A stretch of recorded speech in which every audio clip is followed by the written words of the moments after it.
አርሰናል ቻምፒየንስ ሊግ ፋይናል ላይ ተገኝቷል። ማንም ላይ መልሰው ማንም ወደ ኋላ ላይ ጎትተው በቻምፒየንስ ሊግ ፋይናል ላይ ተገኝቷል። ትናንትና በኤምሬትስ ስቴዲየም በጣም ታላቅ ድባብ ነበረ። ከኤምሬትስ ስቴዲየም ውጪ ጨምሮ እነ ሚኬል አርቴታ ምን አይነት ድባብ ነው እያሉበትን ጨዋታ ተመልክተናል። በዚህ ጉዳይ ላይ ደጋፊዎች፣ የተቃራኒ ክለብ ደጋፊዎች በተለይ ደግሞ በማንቸስተር ዩናይትድ በኩል እየተሰጡ ያሉ አስተያየቶች አሉ። እንዴት ለቻምፒየንስ ሊግ ፋይናል በዚህ ያክል ደረጃ ይጨፈራል ሲሉ ነበር ደስታቸውን ለገለጹ የአርሰናል ደጋፊዎች ምላሽ ሲሰጡ፣ የአርሰናል ደጋፊዎችም በበኩላቸው ለዚህ በቂ ምላሽ አላቸው። ከቀናት በፊት ማንቸስተር ዩናይትድ ሊቨርፑልን አሸንፎ ቻምፒየንስ ሊግ ሲያሸንፍ የማንቸስተር ዩናይትድ ደጋፊዎችን ደስታ በመብረት ስር ገጾች፣ የተጫዋቾቹን ደስታ ደግሞ በስቴዲየም ተመልክተናል። ለመሳተፍ ለተደሰቱበት ውድድር አርሰናል ለማሸነፍ ለሚጫወትበት ውድድር ምን ያክል ልዩነት እንዳለው ደስታውን ቢገልጽ የሚያስገርም እንዳልሆነ በደንብ መመልከት ይቻላል። ትናንትና የነበረውን ጨዋታ በተመለከተ ዝርዝር ጉዳዮችን እያነሳን እንቆያለን። በኢትዮ አርሰናል ቻናል ላይ ትገኛላችሁ አድማጮች። የተለያዩ ነጥቦችን እናነሳለን። ከጨዋታው መጠናቀቅ በኋላ ከነ ዋቢ ካዝሬ፣ ከነ ቲየሪ ዳንኤል ኦነሪ፣ ከነ ጄሚ ካራገር ጀምሮ ምን ሀሳቦች እየተሰጡ ይገኛሉ። አርሰን ቬንገር በቤን ስፖርት ቻናል ላይ ነበሩ ጨዋታውን በማስተላለፍ። ቲየሪ ኦነሪ ሲቢኤስ ስፖርት ላይ ቻምፒየንስ ሊግ ግማሽ ፍጻሜን ሲያስተላለፍ ነበረ። እነዚህ የቀድሞ የአርሰናል ሌጀንዶች የሰጡት አስተያየት አለ። በቲኤንቲ ስፖርት ደግሞ እየተመለከትነው ዳንኤል ስተሬጅ ስለ አርሰናል የጨዋታው ምርጥ ተጫዋች የተለየ የሚባል አስተያየቱን ሰጥቷል። ብዙ ማለት ይቻላል ስለ ሉዊስ ስኬሊ፣ ስለ አርሰናል፣ ስለ ፍጻሜው እንዲሁም ደግሞ ግጭቶች ነበሩ። ትናንትና ዲየጎ ሲሞኒ ከአርሰናል ሰዎች ጋር በጣም አነጋጋሪ ምስሎችንም ተመልክተናል። ጨዋታው 1-0 ተጠናቋል። ትናንትናም ይህንን ጨዋታ በተመለከተ የመጣልን መልእክቶች አሉ፣ የተለያዩ ሀሳቦች አሉ። እነሱን ወደ በኋላ ላይ መለስ ብለን እናቀርባለን። ግምቶቻችሁን እንዲሁ ሀሳብ አስተያየቶቻችሁን መለስ ብለን የምንመለከተው ነው የሚሆነው። ለአሁን ግን መልእክቶቻችሁን ላኩልን። የእናንተ የጨዋታው ኮከብ ማን ነበረ? አርሰናል ከአትሌቲኮ ማድሪድ 1-0 በሆነ ውጤት ጨዋታው ተጠናቋል። ቡካዮ ሳካ የጨዋታው ኮከብ መባል ይገባዋል ወይስ ደግሞ ሉዊስ ስኬሊ፣ ዴክላን ራይስ ወይም ዳቪድ ራያን፣ ቪክተር ዮኬሬሽንም መጥቀስ ይቻላል። በየቦታው የአርሰናል ተጫዋቾች ምርጥ ነበሩ። ሪካርዶ ካላፊዮሪ፣ ቤን ዋይት፣ ትሮሳርድ አሪፍን ጊዜን አሳልፈዋል። በኤምሬትስ ስቴዲየም በነበረው ጨዋታ ሀሳብ አስተያየቶቻችሁን እንቀበላለን። ጨዋታውን በተመለከተ ሚኬል አርቴታ ከመጣ በኋላ አርሰናል ምን ተቀየረ?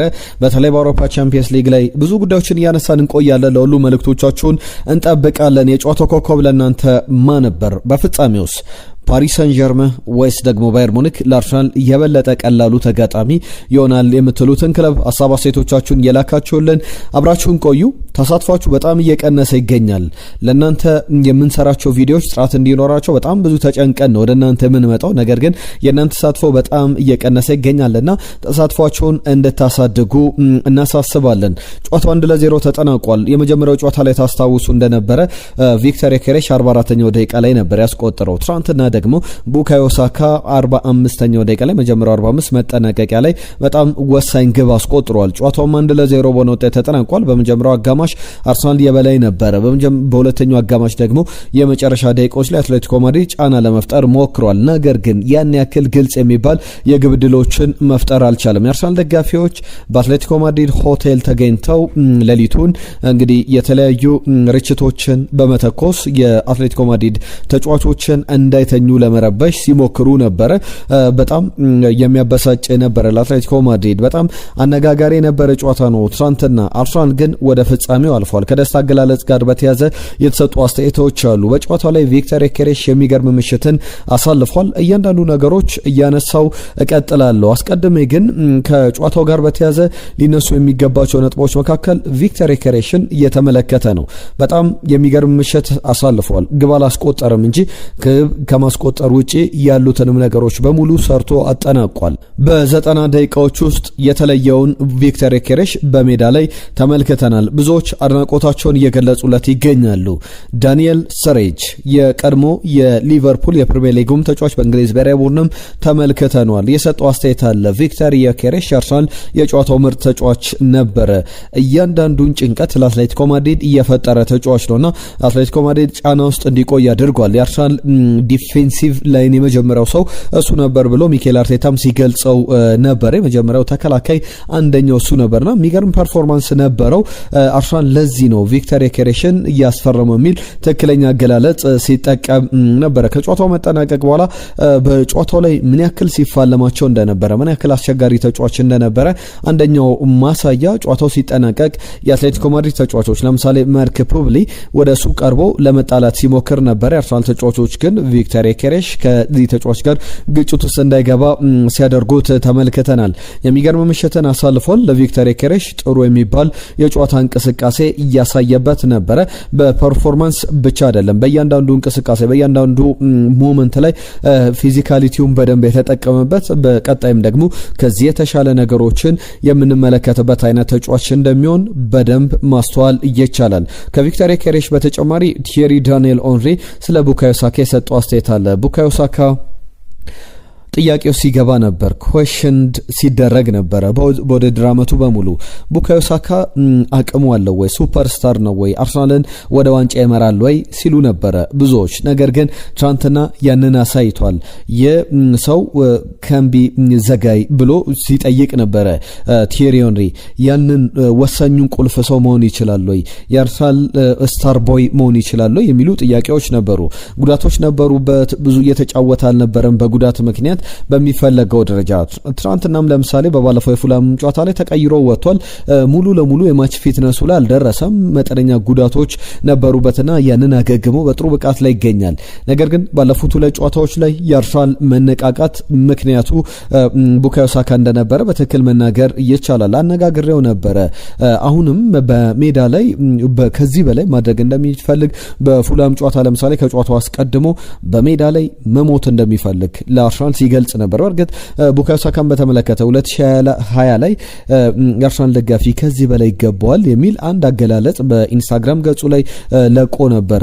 ያ አገላለጽ አሁንም በደንብ የሚሰራበት ወቅት ላይ እንገኛለን። እሱም ቡካዮ ሳካ ከጨዋታው መጠናቀቅ በኋላ የሚገርም ድባብ፣ የሚገርም ምሽት፣ እንደዚህ አይነት የኤምሬትስ ስታዲየም ድባብን ተመልክቼ አላቅም የሚል አስተያየቱን ሲሰጥ ነበረና ወደ ፋይናል አልፈናል፣ ምስጋና ለፈጣሪ ይግባና ፋይናሉ ላይ ደግሞ ተስፋ እናደርጋለን በቡዳፔስት ከዚህ የተሻለ ነገር እንደምናደርግ የሚል አስተያየቱን ሰጥቷል። ቡካዮ ሳካ የጨዋታው ኮከብ መባል ከሚገባቸው ተጫዋቾች መካከል አንዱ ነበር። በትክክል ያንን ማስቀመጥ ይቻላል። ቡካዮ ሳካን ብቻ አይደለም፣ እያንዳንዱ ተጫዋች በደንብ መጥቀስ ይቻላል። ስለ ኤምሬትስ ድባብ ደግሞ ስናነሳ ወይኒ ማርክ ሩኒ የሰጠው አንድ አነጋጋሪ አስተያየት አለ። ከጨዋታው መጠናቀቅ በኋላ በአውሮፓ ቻምፒየንስ ሊግ ግማሽ ፍጻሜ ማንቸስተር ዩናይትድ ከአርሰናል ተገናኝተው ከዓመታት በፊት ተመልክተናል። 2000 አጋማሽ ላይ የነበረች የቻምፒየንስ ሊግ ግማሽ ፍጻሜ ውድድር ማንቸስተር ዩናይትድን ከአርሰናል አገናኝቶ ነበር። በዛ ጨዋታ ላይ ሩኒ ተጫውቷልና በዚህ ስቴዲየም የኤምሬትስ ስቴዲየም በነበረበት ወቅት ላይ ነው የግማሽ ፍጻሜ ጨዋታ ተጫውቻለሁ። እንደዚህ አይነት አትሞስፌር ግን በየትኛውም ወቅት ላይ በአርሰናል ስቴዲየም ውስጥ ተመልክቼ አላቅም። የሚገርም ድባብ ነው። የዓመት የአርሰናል ዓመት ነው የሚል አስተያየቱን ሲሰጥ ተመልክተናል። ሚኬል አርቴታም የሚገርም አይነት ድባብ ነበረ፣ በሚገርም ብቃት ተወጥተናል፣ በጋራ ታሪክ ጽፈናል የሚል አስተያየት ሰጥቷል። ከዚህ በላይ ደስተኛ ልሆን አልችልም፣ ከዚህ በላይ ልኮራ አልችልም በቡድኑ፣ በአርሰናል፣ በተጫዋቾቼ፣ በስቴዲየሙ ባለው ነገር። ስቴዲየም ውስጥ በኤምሬትስ ስቴዲየም ከስቴዲየም ውጪም ከኤምሬትስ ስቴዲየም ውጪም ደጋፊዎች የፈጠሩት ድባብ የሚገርም ነበር በሚል የሰጠው አስተያየት አለ። በእርግጥም አስደናቂ ድባብ የነበረው ስቴዲየምን ተመልክተናል። ከመልበሻ ቤት ውስጥ ደግሞ ዴክላን ራይስ በጣም ኬኦስ ነበረ፣ በጣም የሚገርም ድባብ፣ በጣም በደስታ የፈንጠዝያዎች እንደነበሩ ተናግሯል። ማንም አንደርስቲሜት የአርሰናልን ስኬት ዝቅ አድርጎ ይመለከቷል ብዬ አላስብም፣ ብንደሰት የሚገባን አይነት ውጤት ነው በሚል አንስቷል። ዊሊያም ሳሊባ ደግሞ እያንዳንዱ የአርሰናል ተጫዋቾች አስተያየታቸውን ሲሰጡ ነበር። ገና ነው፣ አላለቀም፣ 4 የፋይናል ጨዋታዎች ይቀራሉ፣ 3 የፕሪሚየር ሊግ፣ 1 የቻምፒየንስ ሊግ ፋይናልና ሁሉንም ጨዋታዎች ማሸነፍ እንፈልጋለን፣ ለማሸነፍ ነው ጉዟችንን የምናደርገው የሚል አስተያየታቸውን ሲሰጡ ነበር። ዳቪድ ራያም ምንም ግብ ሳይቆጠርብን ምንም ጨዋታ ሳንሸነፍ 6 ግቦች ብቻ ተቆጥሮብን እዚህ መድረስ የሚያስገርም አይነት ሪማርከብል ስኬት ነው የሚል አስተያየቱን ሰጥቷል። ዴክላን ራይስ የጨዋታው ኮከብ ተብሎ ተመርጧል። አርሰናል 9 ክሊን ሺቶችን አስመዝግበዋል እስካሁን በነበሩ 11 ጨዋታዎች ላይ። በግብ የተቆጠሩበት ጨዋታዎች አሉ። እነዚህ ጨዋታዎች ደግሞ በ9 በሊግ ፌዝ ላይ 8 መርሃ ግብሮችን አከናውኗል። በደርሶ መልስ ደግሞ ከሌቨርኩሰን ጋር 2 ጨዋታ፣ ከስፖርቲንግ ሊዝበን ጋር 2 ጨዋታ፣ ከአትሌቲኮ ማድሪድ ጋር 2 ጨዋታ። በእነዚህ ጨዋታ በ6 ጨዋታዎች ላይ የተቆጠረበት 2 ግብ ብቻ ነበር እስከ ፍጻሜ ለማለፍ በነበረው ጉዞ። ከዛ በተጨማሪም በሊግ ፌዝ ላይ በባየር ሙኒክ 1 ግብ፣ በኢንተር ሚላን 1 ግብ እንዲሁም ደግሞ በካራታልማይቲ 2 ግቦች ተቆጥሮበታል። በአጠቃላይ ግን 6 ግቦችን አስተናግዶ አርሰናል እስካሁን በሚገርም ጉዞ ላይ ይገኛል። 9 ክሊንሺቶችን ያስመዘገበባቸው እንዲሁም 4-5 ጨዋታዎች ላይ ደግሞ ግቦችን ተቆጥሮበታል። ለሁሉም የሚገርም ጉዞ ላይ ይገኛል። በቻምፒየንስ ሊግ ላይ በፍጻሜው ግብ የማይቆጠርበት ከሆነ የአርሰናል የ2005-6 የውድድር ዘመን ክብረ ወሰን አለ። በቻምፒየንስ ሊግ ላይ በ10 ጨዋታዎች ላይ ግብ ሳይቆጠርበት ወይም ክሊንሺት በማስመዝገብ እንዲሁም ደግሞ ያ ከ20 ዓመት በፊት ነው።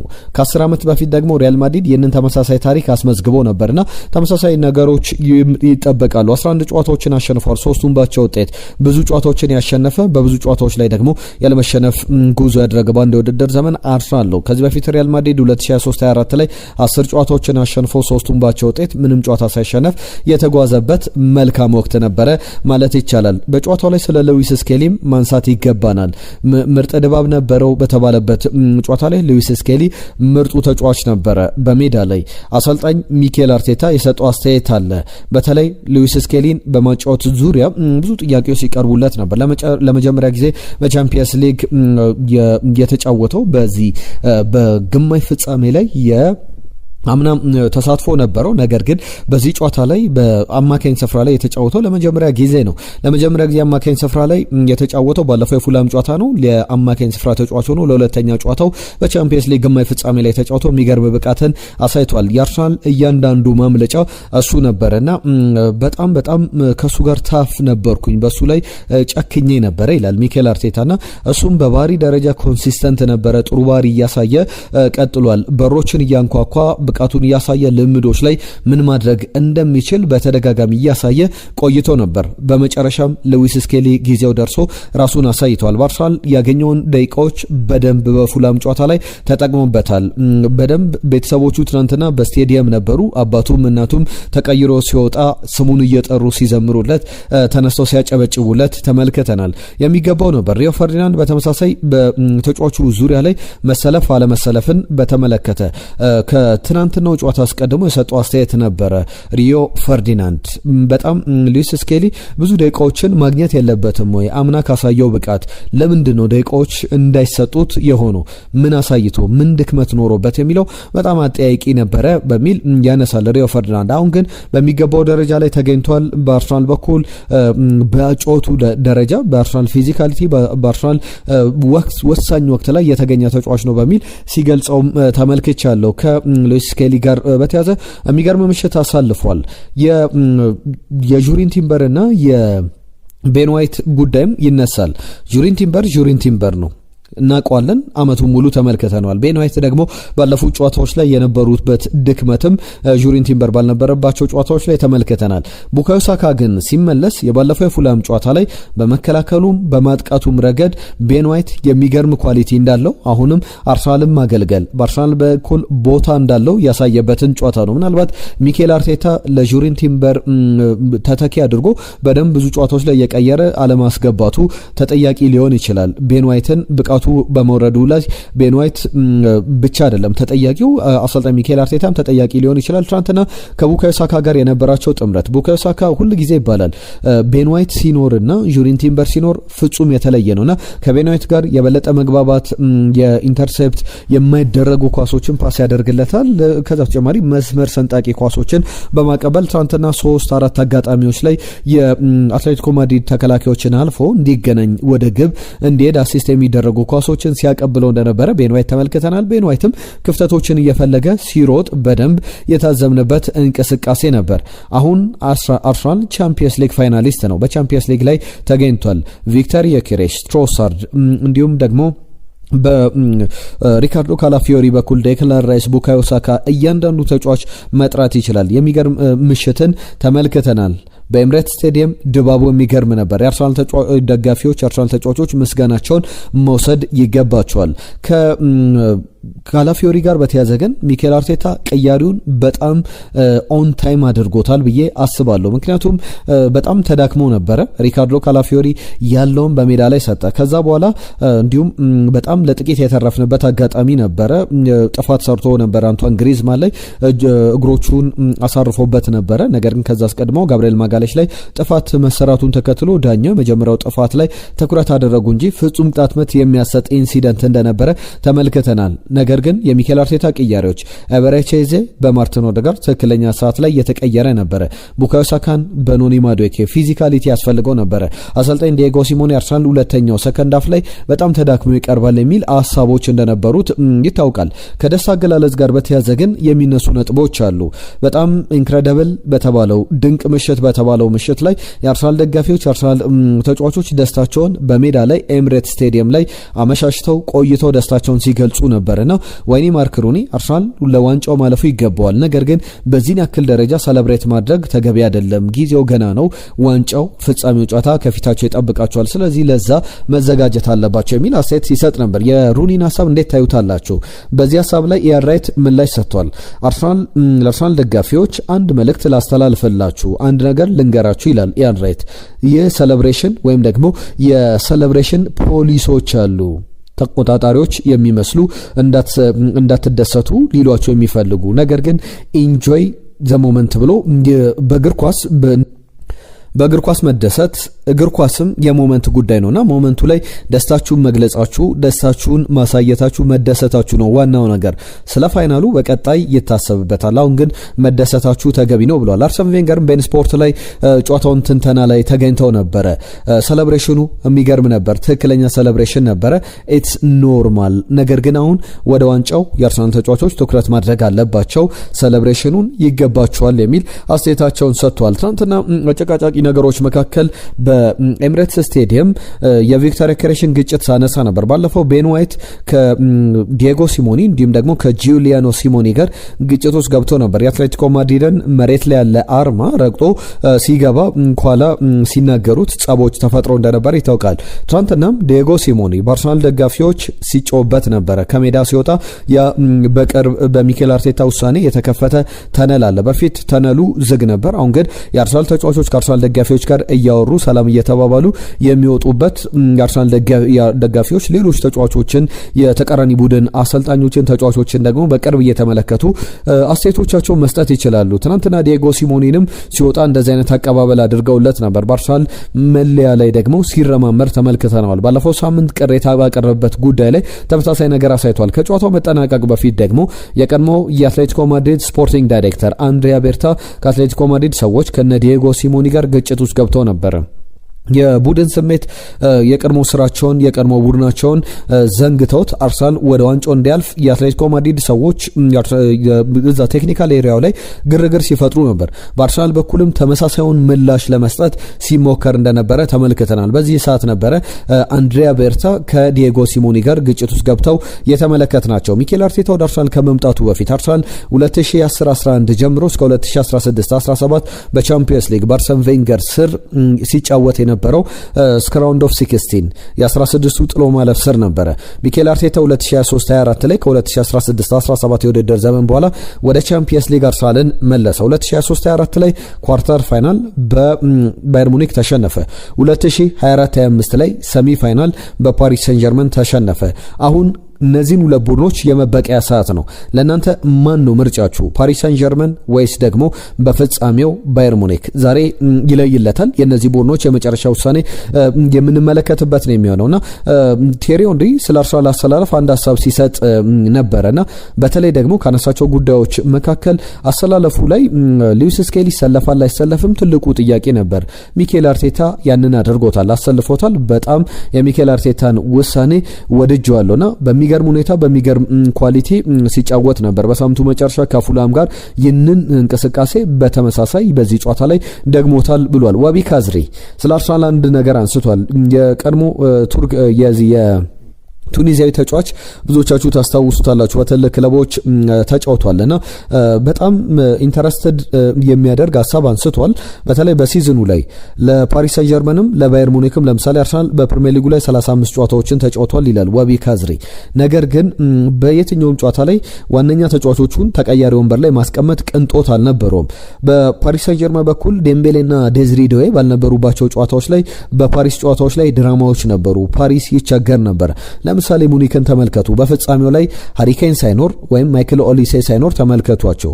ለኒኮላስ ጃክሰን ወይም ለሌሎች ተጫዋቾች ንቀት ኖሮኝ ወይም ካለማክበር ሳይሆን የኳሊቲ ልዩነታቸውን ለማሳየት ነውና አርሰናል በጉዳት እየተቸገረ አመቱን ሙሉ ተጫውተው እዚህ መድረሱ የሚደንቅ ነው የሚል አስተያየቱን ሰጥቷል። ቡካዮ ሳካ አትሞስፌሩን የኤምሬት ስቴዲየም ድባብን በደንብ ይሰማቸዋል። በሜዳ ላይ ስትገኙ እንደዚህ አይነት ድባብ ተመልክቼ አላቅም። የተለየ አይነት ምሽት ነበር ይገባን ነበር የሚል አስተያየቱን ሰጥቷል። በደንብ በሚገባው መንገድ አርሰናል ወደ ፍጻሜው አልፏልና ሚኬል አርቴታ በቪክተር ዮኬሬሽ በኩልም የመጀመሪያ ዲፌንሲቭ ላይን ቪክተር ዮኬሬሽ እንደነበረ ሲያነሳሳ ነበረና በጣም ጥሩ ምሽት ነበረ።